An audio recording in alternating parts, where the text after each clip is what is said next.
Welcome back. In Kenya, a container that should have been full of computers donated by China to the country's parliament has arrived empty. Officials are confused by the disappearance as the seals on the container had not been broken. The Chinese embassy in Kenya is equally surprised, saying it was told the equipment was loaded and being shipped for delivery in June following a high-level parliamentary exchange earlier in the year. Let's get more on this story from Kenyan journalist Cyprus Ombati. Thank you for joining us on Network Africa.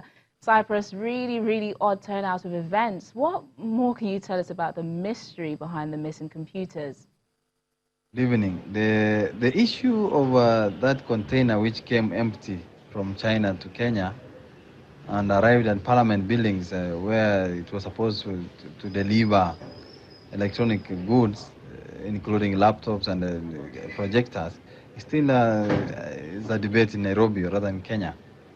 But so far, Kenyans are making a joke all over, saying Kenyans are thieves all over, blah blah blah. But then that's neither here nor there because there's a new development into the issue. So far, a multi-agency team which was picked up last night, they have concluded that the cargo never left China. That's what they're claiming. They claim that the container came empty. They have provided documents showing that when the cargo was scanned in Mombasa, it was empty. It didn't have anything. But then because it had a diplomatic tag, no one bothered to open to check whether it had anything inside. So far, we're waiting to see the way forward how China is handling the case, but it's an issue of wait and see. Yes, Cyprus, the issue still remains that the computers are still missing. So what efforts are being made at the moment to unravel the mystery and possibly recover the devices? Well, the police or the multi-agency team that was, that's the Kenya Ports Authority, the Kenya Police, the Directorate of Criminal Investigations, and the Kenya Revenue Authority, which was supposed to investigate the matter, have made a conclusion to the matter that the computers, or rather whatever the cargo was supposed to be inside the container, 40-feet container, never arrived in Mombasa, never came, in any case, from China. It means that the container came empty from China. But the Chinese embassy in Nairobi insists that there was a cargo that was loaded from China, Beijing. It was a donation from the nation of the People's Republic of China to Kenyan Parliament. It was in reaction to a visit by the Vice President of the Nation of People's Republic of China in April this year, where he pledged to donate such goods, which are including computers, laptops, or rather. So we are waiting to hear what goes next. But so now, as I can tell you, the agencies that were investigating the matter have said that now the buck stops with China to explain whether to prove whether there was an importation of the goods or not. Well, is the shipping company that transported the computers also likely to face investigation? Oh, it will depend on China now to ask the shipping company whether indeed it loaded the said goods from China to Nairobi, given what the preliminary findings have found out. They're insisting there was nothing that was found when it was scanned in Mombasa, the cargo, the container. When it was scanned in Mombasa port, there was nothing that was in the container. The same happened when it reached Nairobi. We have an inland containers depot. Around 15 kilometers from the city center, from Parliament, where it was destined. There was also another scan that was done there, and it was shown there was nothing in the cargo, according to the authorities. So it's an issue of now waiting to hear what China says from Beijing, maybe, because the embassy in Nairobi, with them they say they were informed there was a luggage or other cargo inside that container. So it's let's wait and hear. Finally, Cyprus, just before I let you go, give us a feel of how Kenyans are reacting to this story. Sorry, again, I have to say that most Kenyans don't know about the new development that the said cargo never left China to Kenya.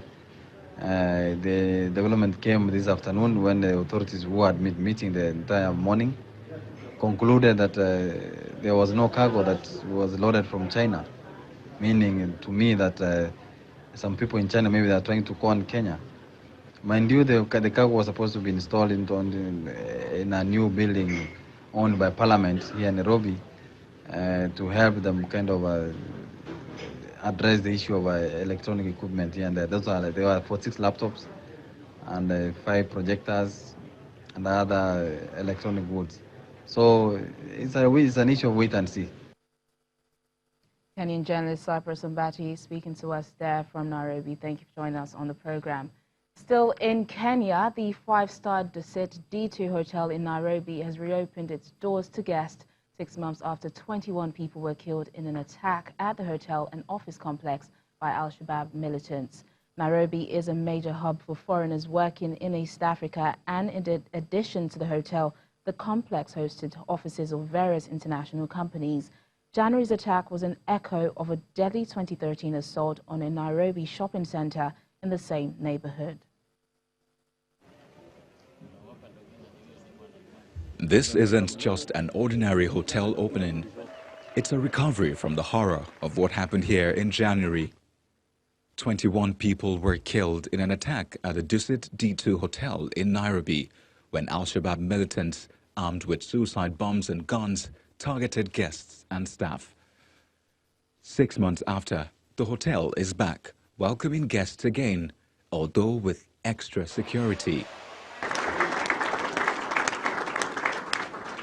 Life is back, business is back, the spirit and the strength of Kenyans is back, and nobody, no terrorist, nobody will kill the spirit of Kenyans and its visitors. Nairobi is a major hub for foreigners working in East Africa and has been targeted by the Somali militants before, most notably the Westgate Mall attack in 2013 that led to 71 people being killed and hundreds injured. Al-Shabaab says it's because Kenyan troops have helped the Somali government in their fight against the Islamist group. Our job and the job of the staff that we had here during the 196 days, it was to how quickly can we open the hotel, so we kept the staff busy. We were training, we were doing counseling, we were doing games, we would pray all together every single day. So, and that is the purpose, that's what we try to do, keep the staff happy, but keep them involved until this day today, that everybody, you could see the participation of everybody is still here, and we're all very happy about that.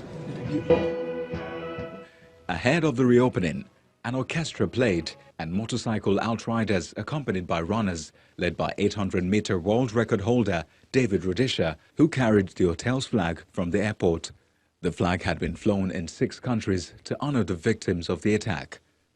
However, the Tourism and Wildlife Ministry says it is optimistic despite the attack, predicting a 10% growth in visitors and revenue for Kenya this year. Well, that's the program today. Thank you so much for watching. I'm Teniola Shabualu.